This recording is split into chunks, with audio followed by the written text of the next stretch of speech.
Oh, freaking Korean kids. Kyle, Hello? it's your PC, Kyle. Hi? This is weird. Why do you sound like RFK Jr.?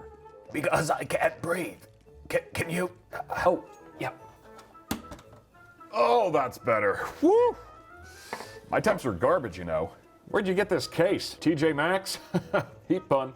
Just saying, I think I'm due for some upgrades. You're fine. At least you look nice. Ah, look again. Oh! How long has it been like that? Gee, I don't know. How long's RGB been gay? That's not funny. And you've run out of storage, with no redundancy, mind you.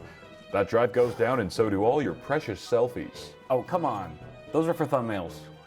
Even this one. Hey! Will you knock it off? You made your point. Clearly there's enough wrong with you that maybe some big changes are in order. Yes! Ha ha! I want a bigger GPU. I hear the hot PC next door is a size queen. It's time for a new system. What? No. No, that's not a good idea. I mean, besides, it feels better to fix what you already have instead of replace it. Everyone knows that. No, don't you dare. I know your search history. Before we continue, this video is brought to you in part by cdkeyoffer.com. So I have 3 desktop PCs that I regularly bounce between, and all of them are running activated copies of Windows from keys that I got on cdkeyoffer.com. I've used many key sites in the past, but CD Key Offer is the only one I've never had an issue with. I've never had a bad key, I've never had to call customer service, I've never had to email customer support, and I've never had to activate Windows over a phone, which is super fun. Right now you can get a Windows 10 Pro OEM key for around $22, but wait! Add it to your cart, use the 25% discount code BW20 at checkout, and the price drops to just $16.93. Buy Grabthar's hammer, what a savings. To use your new key, just go to your purchased orders from the drop-down menu to view and copy the key once you get there, and then paste that key into the Windows activation page. Voila! You've got an activated OS that's also eligible for a free upgrade to Windows 11. Alternatively, you can skip the upgrade and buy Windows 11 Pro directly using the same code BW20 to snag the OS for around $23. Activate the key using the aforementioned steps and get the full Windows experience easily and affordably. Thanks again to cdkeyoffer.com. Now back to the main video. Today's the day I'm breaking up with my PC, and I'm happy about it because there's a lot going on here that I'm not so hot about, some of which you already caught a glimpse of at the beginning of the video, but let's go into a bit more detail. For starters, the system's using a Ryzen 9 7950X. We've got 32 gigs of DDR5 memory and an RTX 4080 Founders Edition. The case is a Corsair 4000D non-airflow. This is not the airflow model, as you can see. They might as well have called this the 4000D no flow, because while the glass looks really nice in the front with the RGB fans behind it and stuff, there's just a sliver of clearance on either side of this panel. These fans are completely starved for air, and that's affecting the temperatures of everything else inside, including the GPU and the CPU. That CPU is getting close to 90°C when under load in Cinebench R23, and that's just like the simple multi-threaded test, not even running it for more than the minute or two it takes to complete. So that's not great, and that's even with a 240mm liquid AIO. And speaking of which, this isn't just a functional thing. We also have some cosmetic issues here with the RGB fans. These are Corsair's RGB fans. I forget the model name, doesn't matter. They are the IQ Link models, however, which is important because these are very expensive fans, and for the longest time they just haven't been working. Firmware is updated, they're all connected properly. This one is just bonkers. It's not responding like the others. Like these are normal, the front ones are normal, this guy's normal. This one is just ridiculous, and this one's completely off. Just hasn't worked, and it's been like this for months. Given the price of these fans, this should not be happening at all. And it's very annoying just having this flash at me constantly while I'm trying to work, very distracting. I could just disable the LEDs, super simple solution, but I like the constant reminder that RGB can royally suck sometimes, which is why I'm excluding it entirely from the new system that we're building today. The other thing that I mentioned earlier was storage. There's just not enough storage in here. There's 3 terabytes, which is not enough for my workflow, and there's no redundancy either, so we're gonna be adding a RAID 1 array, just a really simple RAID 1 array to the new system. Obviously, those things, like I could get a new case for this build, easily upgrade the storage and replace the fans and keep all the other components the same, but newer hard hardware has come out since this build was put together. So we're going to be swapping in a Ryzen 9000 series CPU to replace the 7000 series and a new platform as well. You can probably guess what that is. So you might be wondering, well, Kyle, why didn't you just build the system properly the first time with more adequate cooling for the case and more storage and all that stuff? The truth is that I rushed it. It wasn't really a focus at the time when I built it. If you remember, I actually built this during the video that I shot for the Platform 6 desks from Corsair when I was making the his and her setup for my girlfriend and I that you see here. And I really just wanted two matching builds that would look nice and pretty for the video. Ultimately, they are fine builds. They're perfectly, I mean, most people would be stoked to have this exact build. I just know I can do better given the hardware that I currently have. That hardware would otherwise just be sitting on a shelf collecting dust, so we might as well take advantage of it, especially the new CPU that we'll be using, because that'll speed up my workflow quite a bit. And for the record, I'm not going to reuse any of these parts for the new build. It's going to be a completely fresh set of hardware, starting from scratch. I'm not even going to bring the booty panel over. I'm going to leave it behind. Okay, say bye-bye, grab your things, get out of here. We'll have security escort you out the building. Thank you. Let's meet our new guy, or at least, you know, is the new guy in pieces. Starting with the case, this is the Corsair 4000D Airflow. Pretty much the exact same case as that one, except it's got the mesh front panel, or rather the open ventilated panel. The mesh is the dust filter behind it. Just a completely open front panel. Unlike its suffocated brother over there, the 4000D Airflow has received lots of high praise for its thermal performance, its value, build quality, and all that sort of stuff. So it's going to be much better for cooling our CPU and GPU. Our CPU of the hour is the Ryzen 9 9950X, 16 cores, 32 threads. You can see I've already done quite a bit of testing with it. It's got goopy thermal paste all over it. Not only is this going to outperform the 7950X in my current system, but it may even run a little bit cooler as well, considering the case that we're upgrading to, as well as the cooler. This is the ID Cooling Frozen A620 GDL. This is a special edition of the original A620, which is a super popular cooler known for its price performance, just incredible bang for the buck. And now it's got some gold accents. Oops, sorry. Now it's got some gold accents on it. Boom, bada bang, bada boom. I don't think the original said frozen on the bottom either, but very tasteful accents, looks very classy, adds a touch of elegance to the entire design. Even the gold rim around the fans there, and just like a little bit of accents and stuff. It is a dual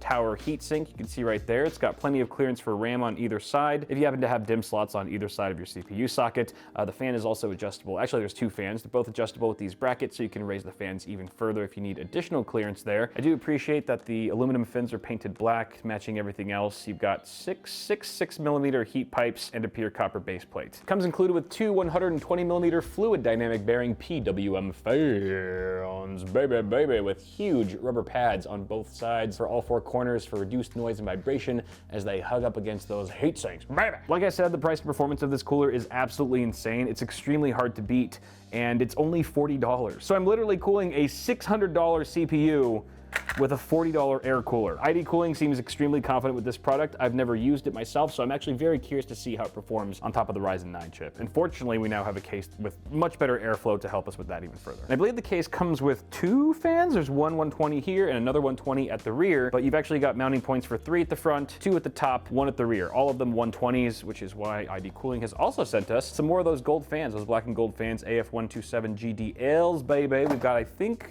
we have enough to completely populate all of the fan mounts in this case. That's nice. We have an ROG Thor 1000 watt Platinum 2 power supply from ASUS. Thank you, ASUS, for sending this over, as well as all the other ASUS parts that we're using today. 80 plus Platinum. It's got the OLED display that gives you a real-time readout of how much power you're consuming, which is a bummer because we don't have a cutout on the PSU shroud. This is one of those instances where you'd actually want that. That's okay. It's a small thing. The more important thing is it's an incredibly reliable unit. 1000 watts is maybe a little overkill for this build. Doesn't hurt to have some headroom though, and fully modular and all that good stuff. For our motherboard, I really wanted something that would cosmetically match the style, look, and feel of the cooler that we're using, with just mostly black and those gold accents. Look no further than the ASUS ProArt X870E Creator Wi-Fi. This board is beautiful. I absolutely love the aesthetic of it, and I think it's just got those really clean gold accents and lines that are just going to match the cooler so well. But on top of that, this is the latest platform from AMD, X870E, where we've got tons of PCIe 5 connectivity, so we're going to be ready for Gen 5 GPUs very soon, maybe right around the corner perhaps, with NVIDIA's 5000 series probably coming first. The nice thing about this platform is that you can use all 16 PCIe 5 lanes with that card, as well as all 8 PCIe 5 lanes for an NVMe drive or 2. Oh my. Oh my. This is such a nice board. I've only seen the pictures up until now, and they do not do it justice. My goodness, that's so sick. It looks so good, oh my God. And we have 1, 2, 3, 4. We have 4 M.2 slots on board. 2 of them are wired as Gen 5, 4 lanes each, and then 4 lanes to the other 2, which are Gen 4, which is perfect for our storage configuration from Crucial. Courtesy of Crucial, thank you Crucial for sending these over. We have 2 of their Gen 5 T705 drives. These are 2 terabytes each, 14,500 megabytes per second read. Holy moly, writes are probably a little bit under that, but still blazing fast drives. We're gonna use one for a boot drive and another for our games. And we're also adding 2 of their T500 drives. These are PCIe Gen 4, but 4 terabytes each. And I'm gonna put these in a RAID 1 array to add some redundancy to the system. This is going to be for all of my video files when I'm video editing, all my work stuff, you know, precious footage that's, you know, hard or impossible to replace is gonna go on here. So if one drive goes down, the other one will have all my data backed up still. It's not a super fancy or complex solution. It's simple, it's effective, it works, and it's a hell of a lot better than what I have currently, which is 0 safety net. Let me just geek out on the rear I/O really quick and then we'll move on, I promise. Oh my goodness gracious, bro. Look at all that USB 3, USB 10 gigabits per second ports. You get Wi-Fi 7, BIOS flashback, 3 USB Type-C ports, one of which is a 40 gig per second. That's USB 4, one of the other fun things that come along with X870E. My goodness. It's absolutely beautiful. It's absolutely beautiful. How perfect is that? How perfect is that? Can't forget about memories from Team Group. This is their T-Create 32 gig kit, 6400 speed. We've got 2 16 gig sticks. I actually got this on a Black Friday sale. Wanted to get 64 gigs, but this was the only kit that they had left with the specs that I wanted, so maybe I'll add another similar kit in the future. But for now, this should be fine, and it's got that nice ProArt styling to it. I think it was maybe done in collaboration with Asus ProArt. I'm not sure because it looks exactly like it. Perfect! Our GPU is the Asus ProArt RTX 4080 Super Shocker. Oh my god, ProArt, it's so beautiful. 16 gigs, GDDR6, baby. Let's just take a quick peek. Just a little peek. Just a little peek. Woo. Come on, baby. Don't do this at home. Use both hands, people. Oh, so much plastic. Ah! I've said this before, I'll say it again until the day I die. The finish on these cards is second to none. Oh, that matte finish. I don't know what they're doing to these cards, but they look so good. So good. These might be the coolest fan blades too. Man. This build's already amazing as is, but the one thing that could step it up, take it to the next level, are custom cables from NSource. NSource cables. I've been going to these guys for years. These guys. It's Joey. Joey is the man. He's the cable guru, the cable master. And I asked him if he'd make a custom kit for this build. He said, hell yeah. Oh my goodness. Oh my god. Yes, baby. Oh my god. Slow it down for me. Jeez, these are nice. Oh. I'll put a link to nsource.net in the description, or you can just go to nsource.net if you want to really step up your build. This is Cable Endgame. Friggin' beautiful, man. nsource.net, that's where it's at, folks. That's where it's at. Wait! Hold on. This is not, I don't think, is this 3.0? Oh, wait. To the Christmas blanket. I don't think this will work. Oh, no. No! We don't have a 16 pin. There's no 16 pin, there's no PCIe Gen 5 plug, so we can't use this Gen 5 cable. It's got 16 pins on both sides, on both ends. Gosh, dang it. Oh, wait, am I crazy? I think all of Asus's, or the vast majority of their power supplies, share the same wire mapping, which means if I could get like a Tough Gaming or an ROG Strix power supply that's ATX 3.0, buy that on Amazon, get it prime shipped tomorrow, get it delivered tomorrow, I could still use the NSource cables that we have here. That could possibly work. I'm a genius. Okay, we'll just move forward with everything else, which is 95% of the build, and once that power supply arrives, assuming everything goes smoothly, we'll just pop that in at the last minute. Links to everything you see here in the description. All right, let's build it.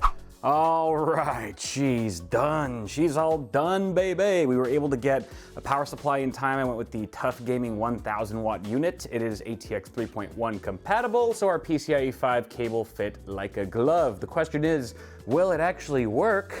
Let's find out. First boot. Let's do this together.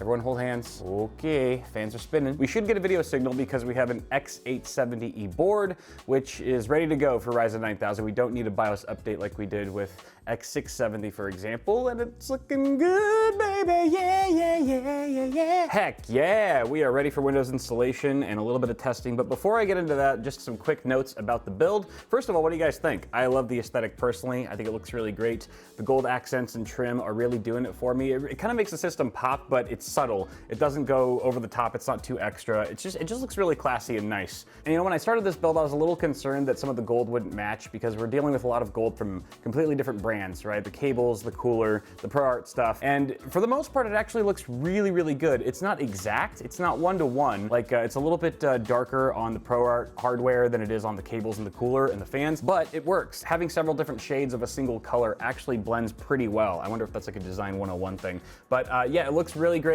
I love the direct path of airflow that we have here coming from the front, straight to the cooler, and then out the back. It just looks really optimal. And by the way, these are 140s at the front. ID Cooling sent these. They arrived at the very last minute, so I decided to use them. I was gonna just use 3 120s and that would have been fine, but I opted for 2 140s instead. Plus, the third 120 at the bottom doesn't really do much unless you have hard drives underneath the PSU shroud. So this seemed like the way to go. But yeah, I really love how it turned out. And I really appreciate how much of the board we can see. I thought maybe because of the big cooler that we wouldn't actually be able to see the motherboard too much, but it's actually pretty visible if you can see like the IO Shield cover plate and the plate that goes over the VRM. Plus you've got the nice M.2 heatsink right there. Just little accents like that, the details. It's all in the details, guys.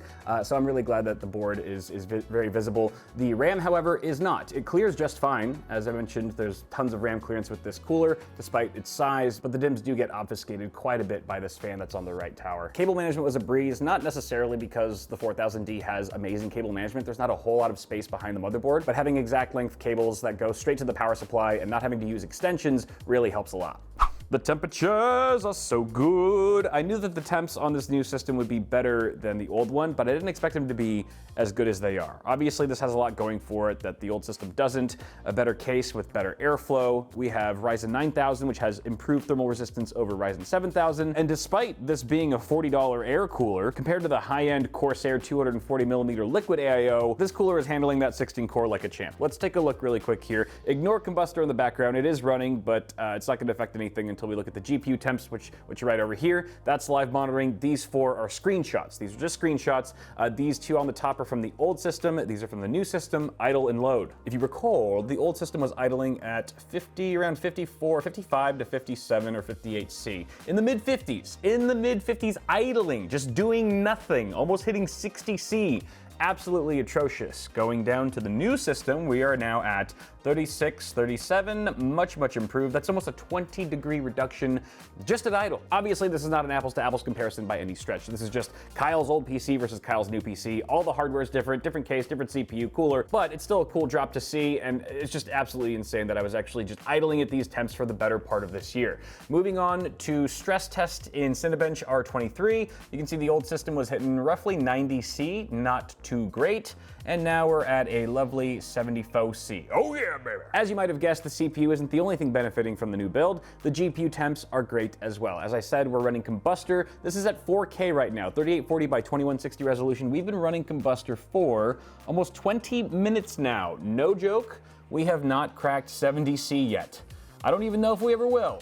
Will it ever happen? Ideally, I'd like to stay in the state of 69 forever. I also played a few rounds of Marvel Rivals, and real-world performance is super solid at 4K with the Ultra preset and DLSS set to Ultra quality. We hovered around 80 to 100 FPS with GPU temps in the mid-60s, very solid. MSI Afterburner wasn't fully reading our 9950X for some reason, but hardware monitor showed a max temp of just 60C, also really good. And to make things even better, I was playing without any game audio and could barely hear the PC. So it's safe to say that not only will the system pretty much handle anything you throw at it, it's also going to stay cool and quiet while doing it. We're going to call it there, guys. Thank you so much for watching this video. Toss a like if you enjoyed it. Get subscribed for more tech content on the way, and I will see you guys in the next video.